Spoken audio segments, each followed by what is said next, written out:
Testing, testing. What's going on, y'all? This is your tech homeboy. Trying out this little different setup. Might not be as clear, might not look as good as I used to me being, but I'm gonna give us a couple seconds to roll in. I want to do a video about how fortune favors the bold. And are you bold? What's holding you back from being bold? That could be the thing that's holding you back from receiving fortune, receiving favor. Gonna give it a couple seconds to roll in. As soon as I go live, I don't think I've ever been live on this channel and someone's giving me a ring.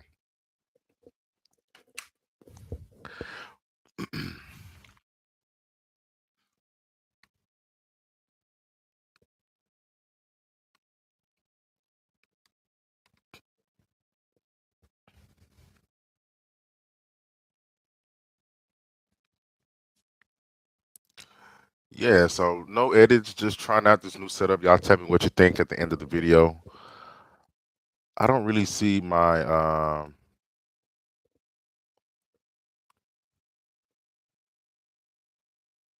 don't particularly see my audio level.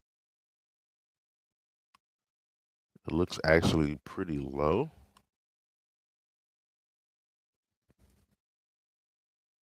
but we're gonna keep it rolling. We're gonna keep it rolling. I might have to edit it on the back end or something. But fortune favors the bold. What does that mean to you? When you hear that kind of phrase. The phrase suggests that people who take risk and act decisively are more likely to succeed than those who are hesitant or overly cautious. There's even a book I know. I haven't read the book, but I'm told that the book is about how after you get past a certain IQ, there's no correlation with the salary. So while many people think that higher IQ equal higher salary, once you reach a certain IQ level, it doesn't correlate with salary, and that means that I think the salary level is like 200,000, maybe it's like 100,000 or something.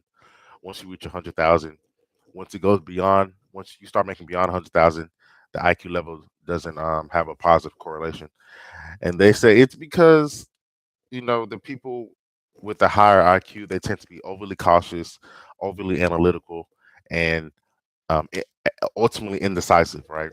And the people who have a lower IQ, maybe because they have a lower IQ, maybe they're not understanding the gravity of a lot of decisions that they take larger risk more frequently, and as a result, they receive fortune. As a result, they make more money and they find themselves some more opportunities. And you may be feeling that way because you say some people who are like, man, how does so and so get to this level? I know I'm better than this person. I know I'm smarter than this person. How does this person get to this level? And I did a video about this, about how when Joel Embiid, who's the center for the Philadelphia Sixers, he said that he believes that they're the better team, and they ultimately lost to the New York Knicks. And the video was about how the better team doesn't always win. So many people just rely on talent or skill, and they think that's going to be the end. No, that's not the end. You have to be bold. You have to get out there. Are you bold? When's the last time you've been bold? When's the last time you've stood up for yourself or stood up for something or did something that's different from the crowd? So when we look into the phrase like fortune favors the bold, we talk about initiative and action. That's the number one thing, initiative and action. Bold people, bold groups, bold individuals, we take action, we take initiative. We don't wait around and wait for opportunities. Um, we are proactive, and that increases our chances ultimately of encountering success. Now, when you are bold, when you take action, people respect you, people come to you with opportunities. And when you are prepared as well, they said that's when opportunity, um, luck is when opportunity meets preparedness. So when you're prepared for the opportunity, when you're bold, when you get out there, that's when you see favor come to you. Now, you may be thinking, hey, I'm smart, hey, I'm capable, hey, I'm talented, right? If you're so smart, you're so talented, you're so capable, sometimes you have the issue of waiting around or thinking that someone's going to set up a situation for you. Um, and sometimes it does happen like that, right? So going back to the IQ correlation with the salary, the people who are on the higher salary end or the business owners, they hire those people who are overly cautious, overly analytical. and um, are not, they don't have really an entrepreneur mind. And so that entrepreneur, that business owner, they surround themselves with people like that. And so if you are overly analytical, overly cautious, you may be waiting for an opportunity to come your way. Or if you think you're highly talented or highly skilled or something, again, you may be thinking that there would be a perfect opportunity to come to you as opposed to making the opportunity work for you, or as opposed to creating an opportunity for you. All right. When we think about fortune favors the bold, another thing we think about overcoming fear. We have so many fears, so many obstacles, so many reasons not to do something. Just 10 minutes ago, I almost decided to not make this video. Many of you decide not to make content every day. You think somebody probably won't even care what I have to say. There's other videos out here that are talking that are touching the same topic. I'm from the South. Nobody cares what I have to say. Um, Overcoming fear is all about taking bold actions, even when you are uncertain on the outcome. Everything cannot be 100% perfect. You have to live by that Pareto principle, the 80-20. 80% of things look good, go for it. And later on, I'm going to tell you about a conversation I had with my friend who won a comedy contest and will be competing in San Francisco in September. So I'm going to tell you a conversation I had that has to do with that. By pushing past your barriers of fears that can be so paralyzing and debilitating, bold individuals like you, bold individuals like me can open up themselves to opportunities that others might miss. For sure, 100%. Number three, learning and growth. Bold actions, even when they lead to failure, provide valuable learning experiences. These experiences can build resilience, skills, and knowledge, making future success more likely. I 100% agree. I recently started a construction company, and I think to myself, this is bigger than anything you've done before. And it's because I want the bigger results. I want bigger results than anything I've done before. And the errors are bigger, the wins are bigger, the risks are bigger, the networking and associations are bigger, and the sacrifices you have to make are bigger, and ultimately the rewards and the results will be bigger. It comes with the territory. And there's so many things I've learned since starting the company that I would have never known or experienced if I just sat on the sideline and wondered and hypothesized and philosophized and thought in my head. I've always been attracted to like real estate and construction. That's always been my ultimate goal, and something that I'm trying to advocate to people who are in this tech space or who people who want to get to this tech space. That end goal has always been to get into real estate and get into construction.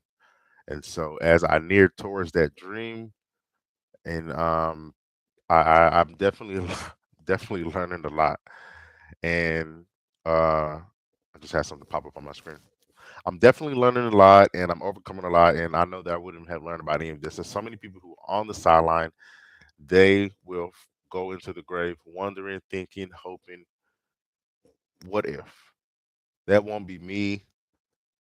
I, had a conversation with my brother recently about buying a pickup truck and the size of the pickup truck and the trim level. And I, been thinking about something he told me, which is, hey, grow up, quit being scared, go big, go home. You've lived your 20s how you've wanted to. Now you're in this position where you basically have the opportunity to go back through your 20s again, so to speak, meaning that I'm still young. I can still take risks. And that I know the results of the smaller risks I've taken in life. So why not take the bigger risks to get where I want to as I go through my 30s and eventually get to my 40s? And I definitely agree. Definitely, it's time to take bigger risks, do bigger things, and you should also do it in your life. Take bigger risks.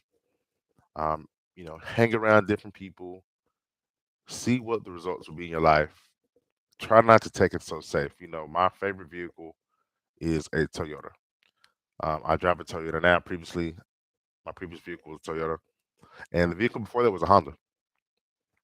So extremely reliable cars, extremely functional cars, high resale value, something I value a lot. And I'm like, for this next vehicle, let me go a little over the top, get what I really want, get what I would, would really make me feel great as I step into the car and, gain people's attention and ultimately market to people. So bold actions, even when they lead to failure, are valuable learning experiences. I love to hear about, a recent bold action you might have taken that resulted in a learning experience, baby. So visibility and recognition also. Bold actions result in high attraction, attention, and recognition. This visibility, like the one I'm talking about with the truck, or the one you're talking about when you go forward with your plan, can lead to opportunities, partnerships, and support from others who value courage and initiative. Now, a lot of times when you take bold action, when you do big things, people people are always watching, but a lot of times your leadership and your boldness attracts other people, and those people follow you. Not only do not only do they follow you, they support your vision and they support your dream as well, because they see how your dream plays a part into what they dream as well. Because ultimately, right, we're all selfish people. We all have our own dream. We all have our own aspirations. But your dream, your goal, your initiative, your leadership can find a way to fit in others people's life where they support you and your vision. And that is when you guys are locked in. And I've been fortunate to have associates and friends like that who were so locked into what I had going. And it's important that you value those people. And it's important that you understand your magnetism and what can come with that. And the opposite side of that, too. Um, your kindness and rather, when people are attracted to you and people, see that, it can bring the opposite side too, which is jealousy, which is envy, which is sabotage. People can bring that negative energy to you because of they also want to have that initiative. They also want to be bold. They also want to have people looking up to them and supporting their dreams and their visions. But it takes someone to be bold, and you have to take the daggers just as much as you take the flowers at the end of the day. Okay, so you have to be ready for the other side of being bold and taking action and taking initiative. Um, being bold, receiving fortune, it takes confidence, it takes determination. You know, the, you can inspire others, you can bring jealousy, you can bring envy. Um, and as you sustain effort through these challenges,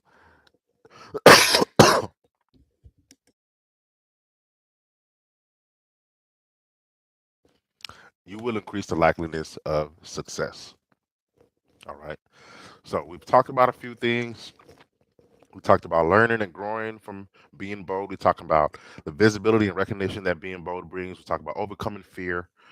We talked about being proactive, having initiative, taking action.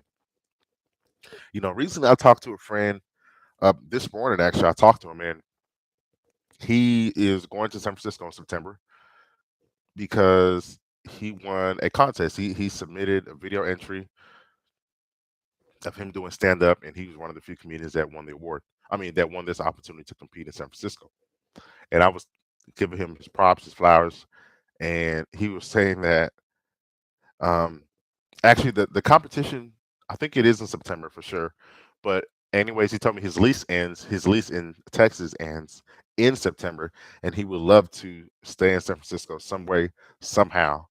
Um, and he kind of laughed and he said, "Well, this stuff is kind of, it's kind of like being in a movie.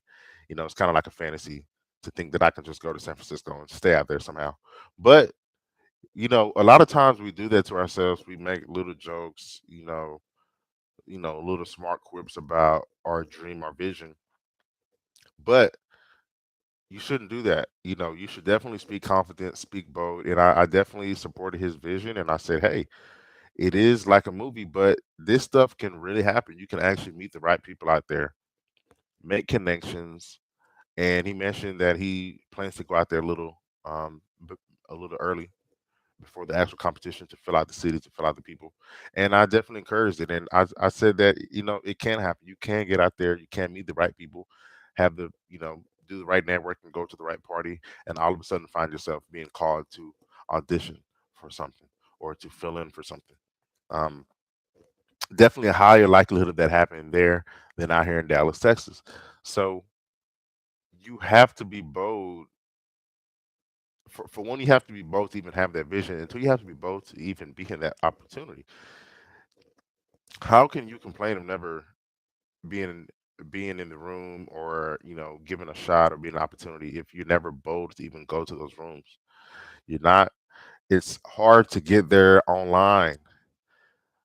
You have to be bold. You have to get in those rooms. You have to be in those spaces because it's just like getting a job. Most of the people who currently work somewhere are there because of a personal referral. So go out there, be bold, be confident, be determined.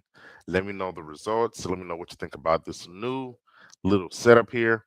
And expect more videos during the week. Make sure you hit the like, subscribe. Peace out.